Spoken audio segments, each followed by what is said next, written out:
My name's Alexis Bailey. I'm Tristyn's second oldest sister. And just so the court's aware, if you would just tell the court the order of the sibling. So my oldest sister is Brittany Bailey. Again, I'm Alexis Bailey. I'm the second oldest sister, followed by my brother Tegan Bailey, Sophia Bailey, and then Tristyn was the youngest of the family. Okay, go ahead. Thank you.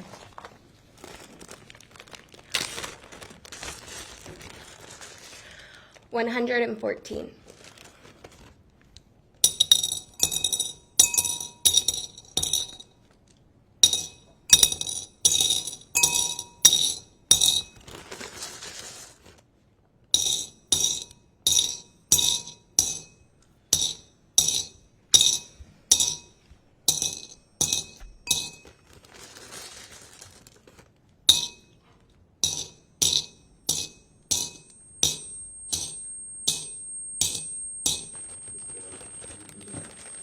Of course.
This jar now holds 114 stones, one for each of the 114 stab wounds that my sister had to endure.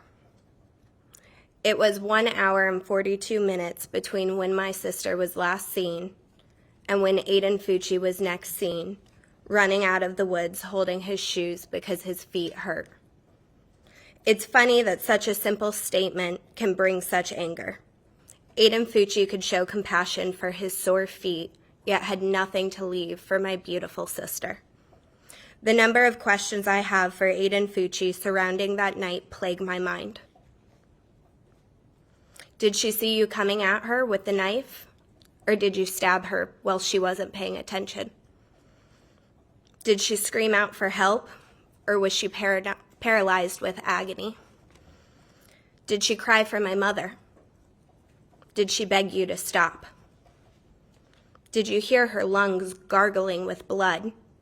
Or did you see it in her face when she realized she could no longer breathe due to her collapsed lungs?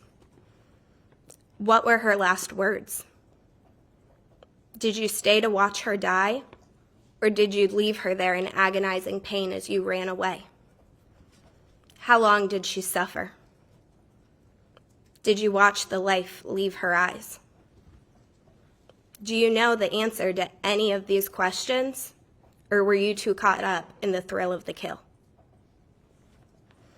The last time I heard my sister's voice was May 8th, 2021. I have racked my brains trying to remember the last words she said to me.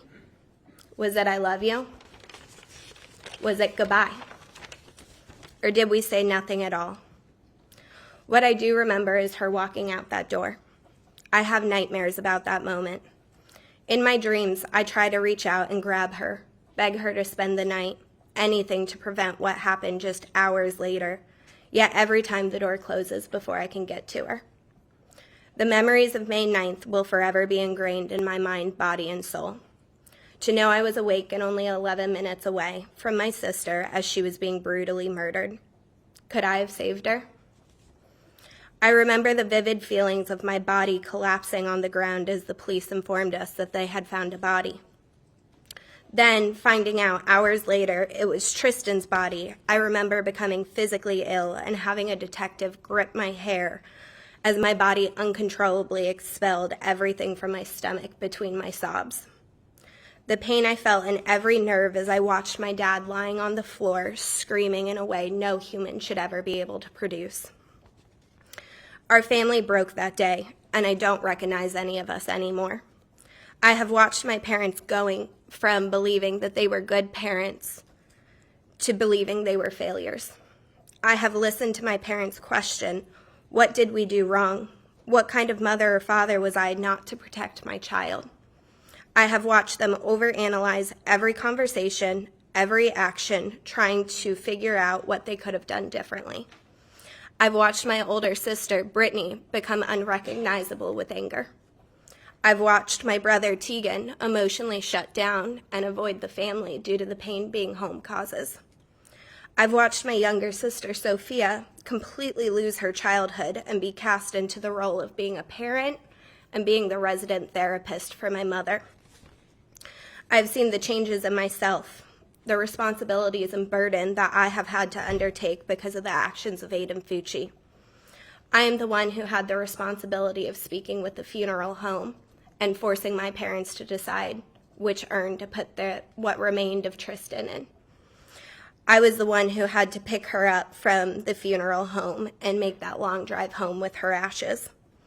I have what remains of her beautiful blonde hair, now stained red, sitting in my house haunting me daily.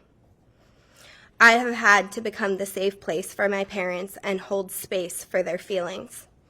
I have had to commit every detail of Tristyn's murder to memory so that whenever someone has a question, they need only ask and not be burdened with looking up the answers themselves through the hundreds of pages of court documents and police records.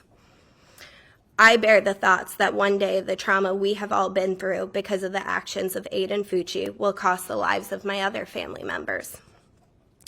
I have been diagnosed with depression, anxiety, post-traumatic stress disorder. I have been unable to work at times during this process due to the trauma and PTSD attacks triggered by knives, blood, and open wounds. My relationships have suffered. My physical and mental health has diminished, and my goals for the future have seemingly disappeared.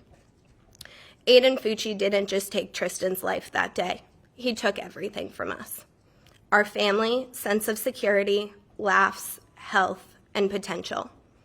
For us, justice does not exist in this case, and closure does not exist in this case.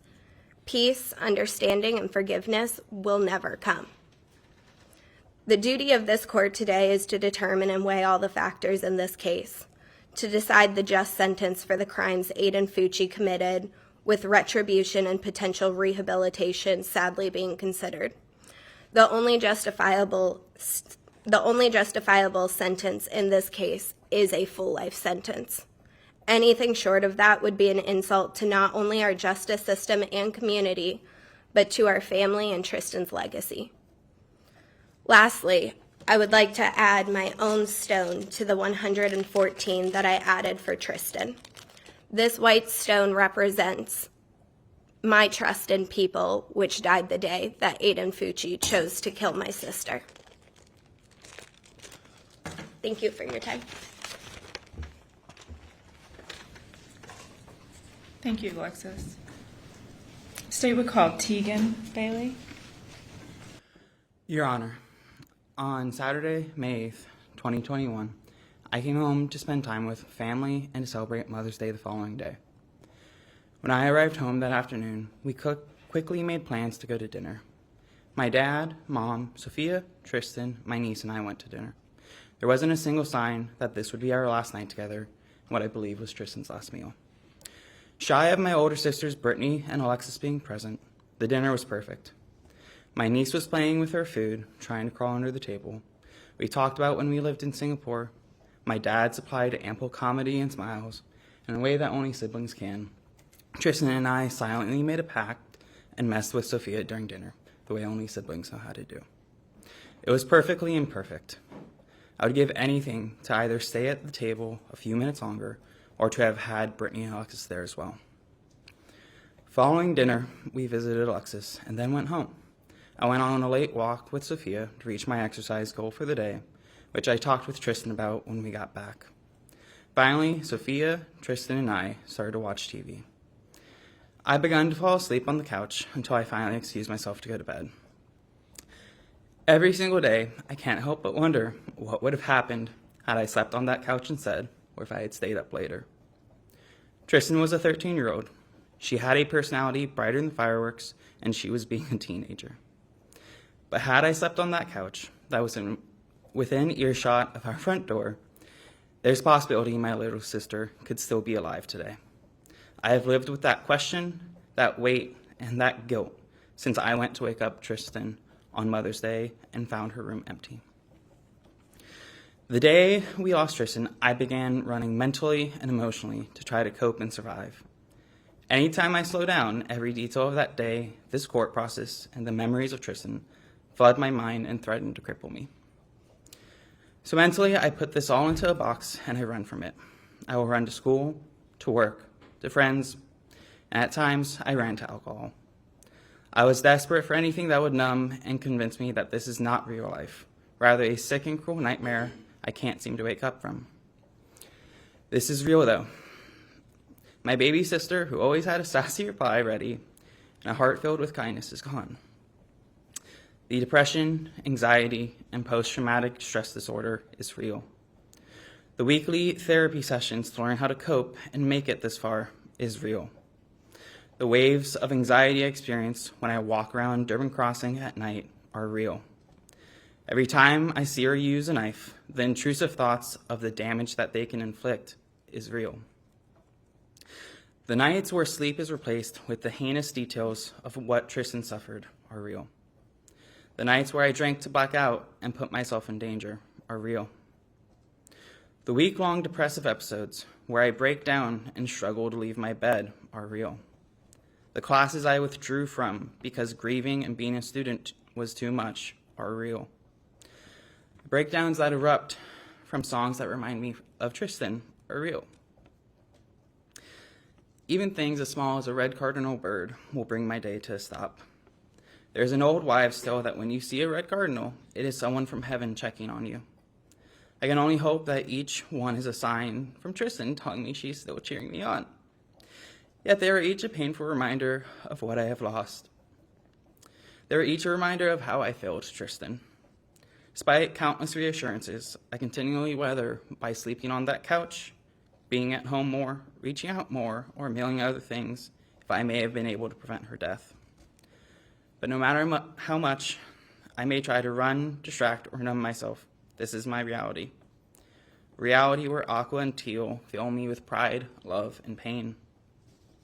Reality where I am terrified and furious at other teenage boys because a single 14-year-old broke my family. Reality where instead of a cheer trophy, a family portrait, or a million other things, my sister's remains sit on a shelf at home in an aqua urn that glimmers brighter than a star.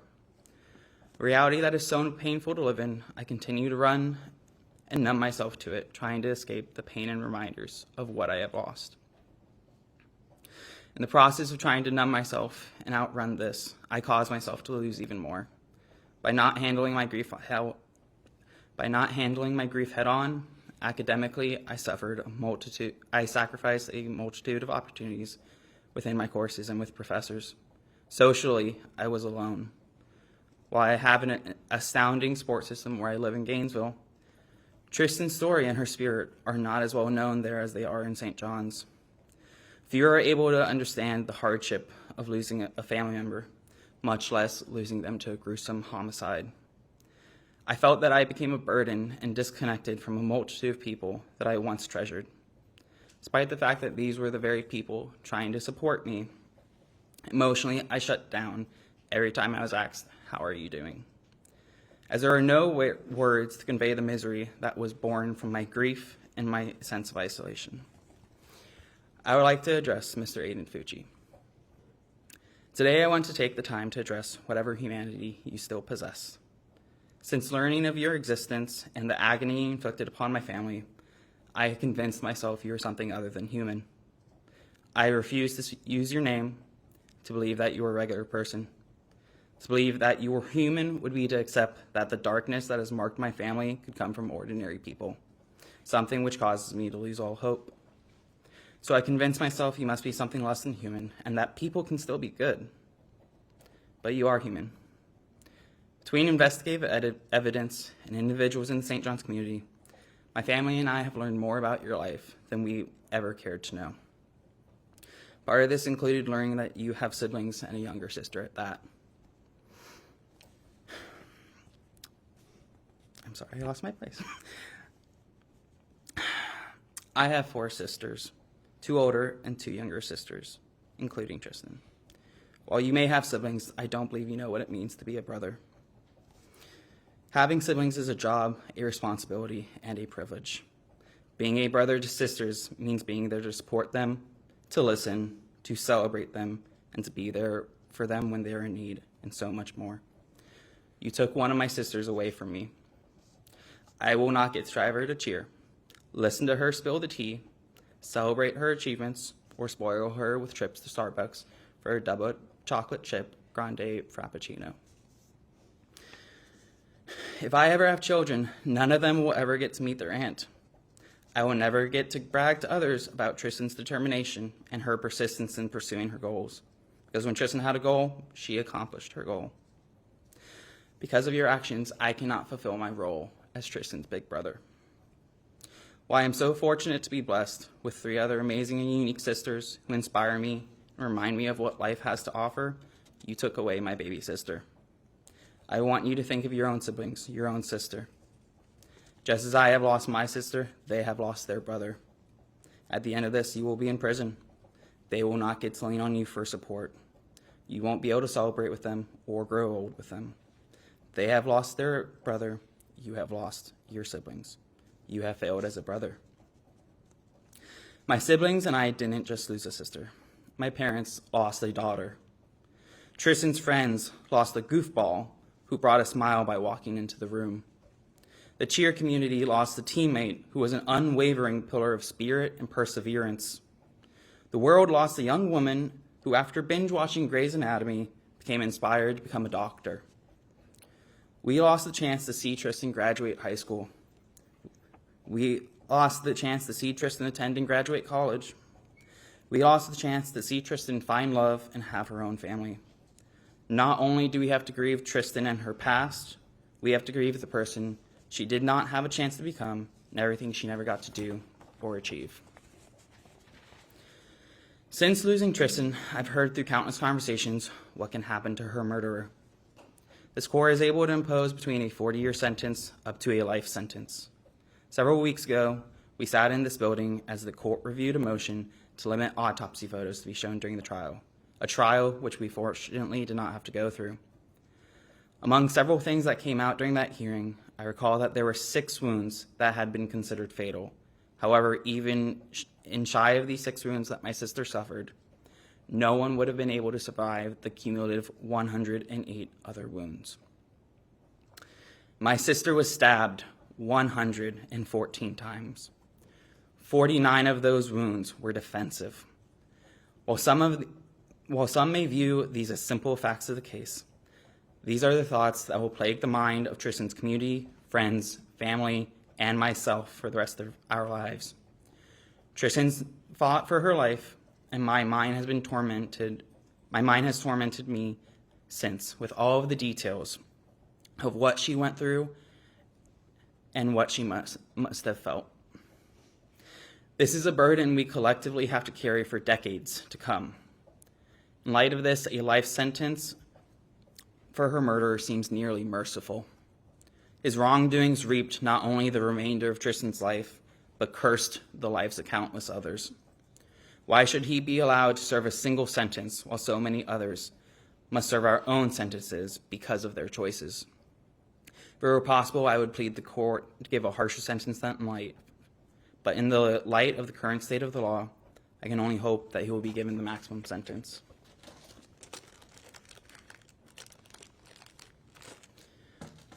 I add this stone for the hope and belief I had in people being good that died the day that Aiden Fucci murdered my sister.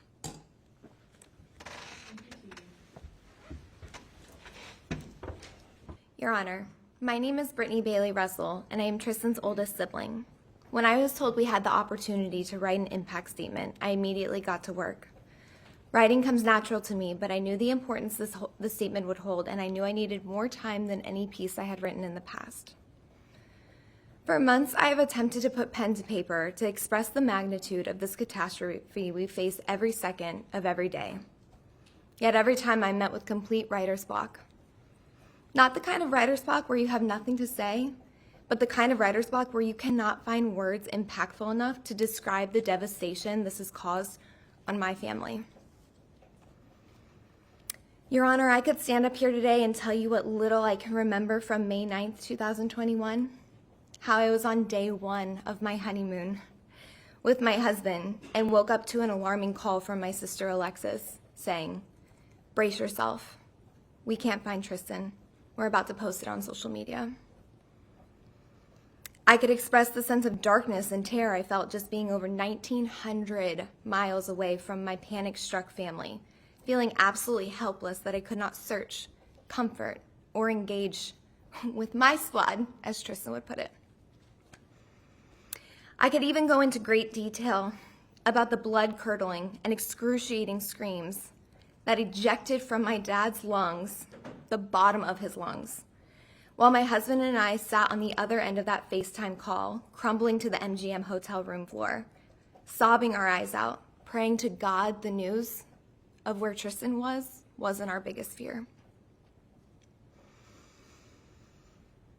And if the court really wants to hear the most graphic of it all, I could tell you about the days to follow when I heard the fatal wail that bursted from my mom in the other room when Detective Hannon delivered the news to just my parents on how Tristan died that Mother's Day.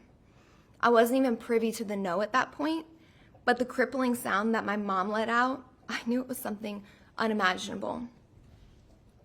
I remember this torturous feeling that took over my body as I ran to the bathroom, slamming the door, banging both hands on the wall, screaming, "Why? How? How is this happening?" I didn't stop until my dad ran in, grabbed me, hugged me, and kept telling me, "Be brave for your mom. Do it for your mom." As later we learned, that friend Tristan thought she had ambushed our youngest Bailey by stabbing her 114 times, over and over and over, to the point where we all know, she fought her fight and had nothing left in her body to give, and yet he continued like an absolute coward. You, Aiden Fucci, decided to overpower a 5'3" innocent 13-year-old girl. How much more of a coward could you possibly be? Those feelings that took over my body that day, I could go my whole life without feeling again. I can promise you one thing, I do not ever want to be that brave in my lifetime yet. Here I am, standing in front of this courtroom, exposing my vulnerability, peeling back layers of my PTSD in this unsafe and very overwhelming environment. While I sit here publicly reliving tad bits of our worst nightmare, I recognize that none of these horrific memories will bring Tristan back. It truly just pains me more to have to relive them, to talk about it, to feel those feelings all over again like it happened yesterday. What I can confidently express to the court is, since my sister's murder, I agonize at the thought of leaving Florida for travel, something that was once engraved in my DNA. I lack prioritizing my husband, and I carelessly watch my marriage crumble before my eyes. I now carry emergency medication to control the unexpected tightening of the chest and inability to breathe, something doctors call post-traumatic stress disorder. I spend 2 hours every Sunday morning with my family therapist, a day that used to be Bailey Family Fun Day on Sunday. I struggle with mental health expenses and impulse buying in hopes to find control, something my husband and I were not financially prepared for. I've lost clients due to the inability to work. I rely on my vehicle as a safe place to release the uncontrollable rage that takes over my body. I fight my emotions in my own household in hopes my 4-year-old daughter doesn't try to console me, her mother, something no toddler should ever feel compelled to do. I find my husband more times than not peeling me up off our closet floor, drenched in my own tears. I've lost count of how many glasses I've shattered over the anger that's unbearable. I look at myself in the mirror and I don't recognize the person I am anymore. My weight, my happiness, my skin, my personality, my love for life, all gone. My sister was robbed of what could have been an incredible future. Imagine growing up in a household of 7, traveling the world for my dad's job, relying on each other as best friends because we only had each other during all of those moves, meeting friends who became family across the globe, and having the most loving and supporting parents you could ever ask for. Just for perspective, I'm a hairstylist, and my parents opened a salon in St. Johns County. Alexis has a passion for animals, and my parents openly allowed her zoo to live under their roof. Tegan's draw to coffee and books at University of Florida enticed him to continue on to grad school, which my parents could not be more proud of. Sophia, our lacrosse all-star, was just accepted to Colorado Mesa University to play goalie, and once again, my parents could not be more on board, even though this means there are 2 flights between their child and them. And as for Tristan, cheerleading was her life, and because it was her life, it was my mom's life too. My parents have sacrificed their needs and wants for their children for 30 years. I've never met such selfless people. And to think one of the 5 of us won't get to see that fully through, Your Honor, I can't put a word to it. Agony isn't painful enough. Shattered to the core doesn't crumble like how I feel. Infuriated doesn't even come close to touching the amount of rage I find myself trapped in. And let me tell you, justice is just a word for comfort. It doesn't bring her back. It doesn't allow her to see if she would have made worlds or become a college cheerleader. It does nothing but put this inhumane, cold-blooded killer away for good. I ask you to remember how much my sister lost and will continue to lose as the years pass by because of one vile decision this ruthless, unremorseful villain made. His apology was a waste of oxygen and meant nothing. It was cold, it was callous, and it was disheartening, and it left my family feeling absolutely tormented. Once again, a word not pungent enough to express the degree of what we felt, but it's the best the dictionary could offer. In Tristan's name, I will fight till the end to make sure my children, my siblings, my family, and our community will never see Aiden Fucci in society again. I respectfully ask for you to do the same.